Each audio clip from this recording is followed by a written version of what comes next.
Halo semuanya, balik lagi di channel Todopedia. Di video ini kita bakalan bahas gimana sih potensi dari saham BRIS atau Bank Syariah Indonesia sama induknya yaitu BMRI atau Bank Mandiri di masa depan. Kita bakalan cari tahu ya, apakah BRIS sama BMRI ini sahamnya bagus buat investasi untuk 10 tahun ke depan. Nah, sebelum kita mulai, subscribe dan tekan lonceng supaya kalian selalu up to date sama channel ini dan supaya bisa bantu channel ini untuk terus tumbuh. Oke, yuk langsung aja kita mulai.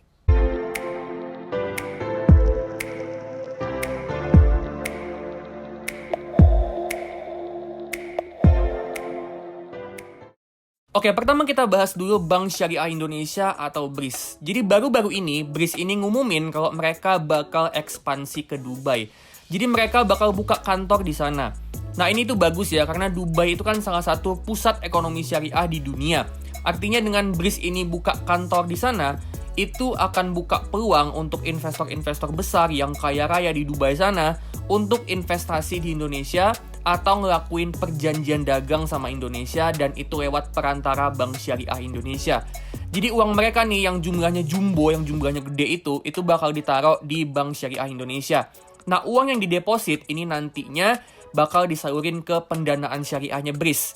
Jadi ini katalis positif buat BRIS ya. Dengan mereka ekspansi ke Dubai, harapannya mereka bisa dapat dana yang gede yang nantinya bisa dipakai buat ekspansi pendanaan. Dan dengan makin banyaknya pendanaan, harapannya pendapatan sama labanya BRIS pun ikut tumbuh signifikan.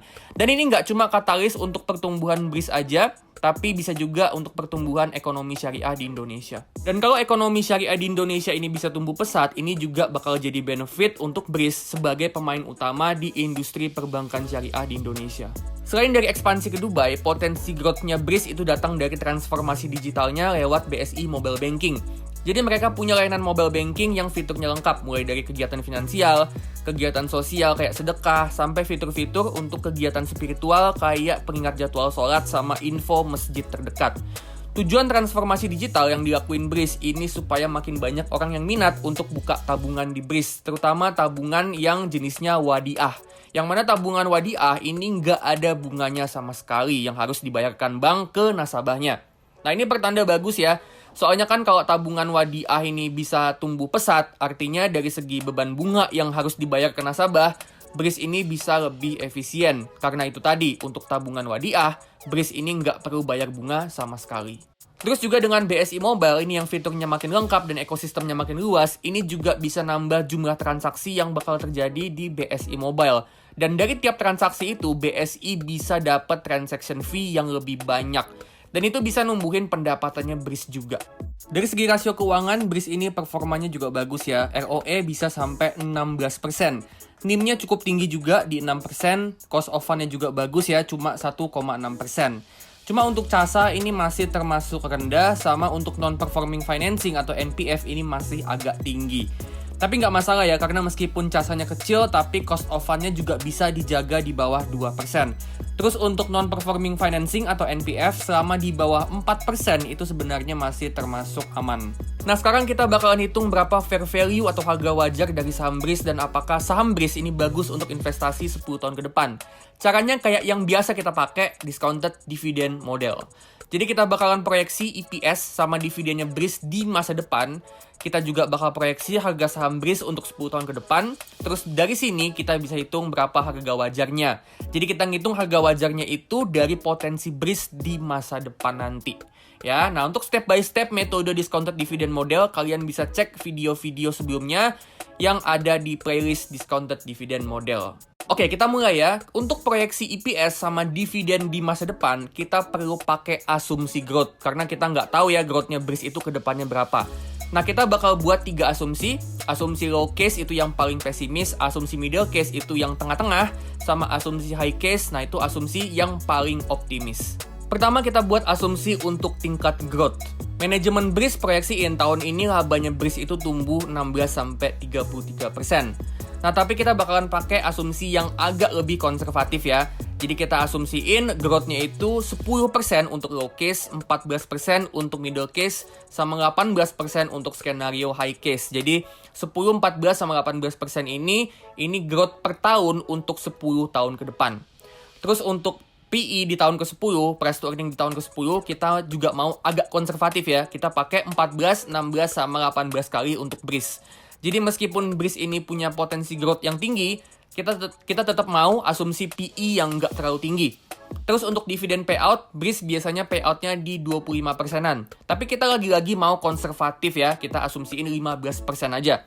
Terakhir, untuk return on investment atau return yang kita mau dari saham BRIS, kalau di video sebelumnya kita biasanya mau return 13% dari saham BRIS, kali ini kita naikin ya, kita mau return 15% karena BRIS ini kan saham growth. Jadi ya mau lah ya kita return yang agak lebih tinggi.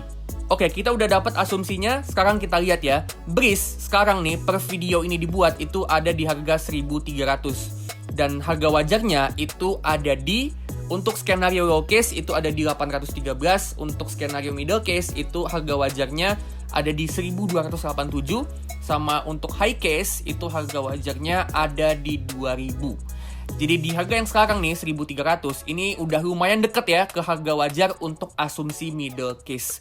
Artinya kalau kedepannya yang bakal terjadi ke BRIS itu asumsi yang middle case, labanya tumbuhnya itu minimal di kisaran 14%-an per tahun. Artinya di harga sekarang ini termasuk fair value atau wajar lah ya. Kalau gue pribadi yakin ya BRIS ini harga wajarnya itu ada di range 1.200 sampai 1.400-an. Jadi di harga sekarang nih bisa dibilang BRIS ini termasuk fair value kalau kita mau return 15% per tahun dari saham BRIS. Jadi kalau menurut gue di harga yang sekarang nih 1.200 sampai 1.300-an ini termasuk lumayan bagus ya untuk kita investasi di saham BRIS untuk 10 tahun ke depan. Next kita ke BMRI, Bank Mandiri. BMRI ini bank raksasa ya, dia termasuk saham blue chip setara sama BBCA BBRI. 10 tahun terakhir ini operating income-nya tumbuhnya benar-benar konsisten banget dengan rata-rata growth itu 11% per tahun. Laba bersihnya sempat ada penurunan, tapi itu juga karena biaya pencadangannya yang nambah. Jadi dari performa operasional, BMRI ini konsisten banget tumbuhnya. Terus dari rasio keuangan, BMRI ini juga sehat banget, sama kinerjanya juga bagus banget. Profitability-nya bagus, efisiensinya juga bagus, rasio NPL-nya juga bisa dijaga. Jadi bisa dibilang performanya BMRI ini udah setara sama BBCA BBRI. Nah sekarang kita akan lihat ke depannya potensi growth dari BMRI itu datang dari mana aja. Nah yang pertama, potensi growth-nya BMRI itu pertama datang dari Livin by Mandiri.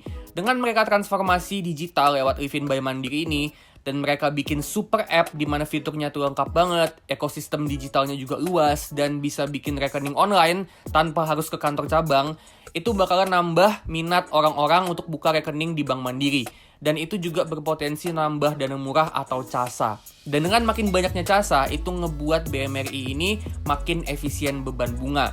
Nah kalau beban bunganya itu bisa lebih efisien, bisa dikurangin, itu bakalan numbuhin pendapatan bunga bersihnya BMRI. Terus juga dengan Livin by Mandiri ini punya ekosistem digital yang luas, terus juga layanannya makin banyak, artinya kan makin banyak juga transaksi yang bisa dilakuin di aplikasinya. Dan dengan makin banyak transaksi sama kegiatan-kegiatan finansial lain yang bisa dilakuin di apps-nya, itu juga bisa numbuhin pendapatan fee atau fee-based income. Jadi ini pendapatan yang datang dari transaction fee atau biasanya dari forex conversion fee. Potensi growth yang kedua datangnya dari BRIS atau Bank Syariah Indonesia. Nah yang ini tadi udah kita bahas ya, jadi gue nggak akan bahas panjang lebar. Tapi perlu kita tahu kalau kontribusi dari BRIS terhadap labanya BMRI ini yang paling gede dari anak usahanya Bank Mandiri yang lain. Jadi growth dari BRIS ini bisa jadi katalis growth yang paling signifikan buat BMRI. Growth yang terakhir itu datangnya dari pertumbuhan high yield asset atau aset yang bunganya tinggi. Ini bentuknya biasanya pinjaman ke segmen mikro atau UKM. Bank Mandiri ini emang lagi berusaha buat numbuhin high yield asset. Dan ini kelihatannya dari kredit mikro sama UKM yang naiknya itu sampai 11% year on year dari tahun 2020. Nah, kalau high yield asetnya BMRI ini bisa tumbuh, artinya itu bisa numbuhin pendapatan bunga. Yang pada akhirnya itu juga bisa numbuhin pendapatan bunga bersih. Nah, jadi itu dia ya potensi growth untuk BMRI ke depannya. Sekarang kita bakal hitung berapa harga wajar dari BMRI dan apakah BMRI ini bagus untuk investasi 10 tahun ke depan. Caranya kita bakalan proyeksi berapa kira-kira EPS sama dividennya BMRI plus perkiraan harga saham BMRI di masa depan 10 tahun ke depan. Karena kita kan maunya investasi untuk 10 tahun ke depan. Nah, nama metodenya itu discounted dividend model. Nah, gue nggak akan jelasin lagi detail step by stepnya di video ini, soalnya gue udah pernah ajarin di video-video yang ada di album Discounted Dividend Model. So, kalau kalian mau belajar caranya, bisa langsung ke playlist Discounted Dividend Model yang gue taruh linknya di kanan atas. Oke, kita mulai. Pertama, kita perlu buat asumsi berapa growth dari EPS-nya di masa depan. Kita nggak tahu BMRI ini ke depannya growth-nya berapa persen, jadi kita perlu buat asumsi. Dan asumsinya kita bagi jadi 3 skenario, low case, middle case, sama high case. Low case itu skenario yang paling pesimis, high case itu yang paling optimis. BMRI ini 10 tahun terakhir growth-nya itu antara 8 sampai 11%. Tapi kemungkinan growth-nya itu ke depannya bakal melambat karena BMRI ini company yang udah gede banget. Jadi mungkin growth-nya nggak akan terlalu kenceng meskipun punya katalis growth. Nah, di sini gue akan pakai asumsi yang mungkin agak konservatif ya. Gue akan pakai 4%, 8%, sama 12% growth per tahun untuk 10 tahun ke depan.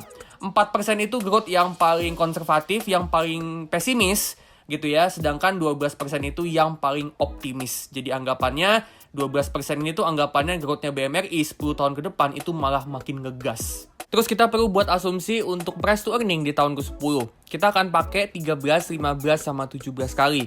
Ini nggak terlalu tinggi dan nggak terlalu rendah ya, karena di satu sisi growth-nya BMRI ke depannya menurut gue udah nggak akan terlalu tinggi, tapi masih bisa lah ya punya kinerja yang stabil. Terus untuk dividen payout ratio, BMRI selama ini payout rasionya itu 60%, tapi kita mau agak konservatif ya. Jadi kita pakai asumsi dividen payoutnya itu 50% untuk 10 tahun ke depan. Dan untuk return investasi atau return on investment yang kita mau dari saham BMRI, itu kita mau return 13% per tahun supaya bisa ngalahin return dari IHSG. Oke, kita udah buat semua asumsinya, sekarang kita lihat ya. BMRI per video ini dibuat ada di harga 7.600. Dan untuk harga wajarnya itu ada di, kita lihat di sini ya, untuk low case itu harga wajarnya ada di 6.150. Untuk middle case harga wajarnya ada di 9.280 dan untuk high case harga wajarnya ada di 14.000. Jadi kalau yang bakal kejadian ke depannya itu minimal skenario middle case, BMRI ini bisa tumbuh EPS-nya itu minimal 8% per tahun. Berarti di harga yang sekarang BMRI ini masih lumayan terdiskon dan bisa banget untuk dapetin return minimal 13% per tahun untuk 10 tahun ke depan dari saham BMRI. Jadi di harga 7.500 sampai 8.000-an sampai kisaran 9.000-an ini masih bisa dapat return minimal 13%-an per tahun. Oke, itu dia ya saham BRIS sama BMRI. Nah, gimana menurut kalian nih soal saham BRIS sama saham BMRI? Bagus nggak sih mereka berdua ini buat investasi? Nah, kalau kalian punya opini lain ya tentang BRIS atau tentang BMRI, boleh banget share di kolom komentar. Disclaimer ya, ini bukan ajakan untuk jual beli saham, jadi keputusan investasi itu ada di tangan kalian dan resiko investasi juga ditanggung masing-masing. Dan jangan lupa untuk do your own research. Kalau kalian suka, like, comment, subscribe, dan tekan lonceng supaya bisa bantu channel ini untuk terus tumbuh. Oke, kalau gitu gue pamit dulu ya, dan sampai ketemu di video selanjutnya.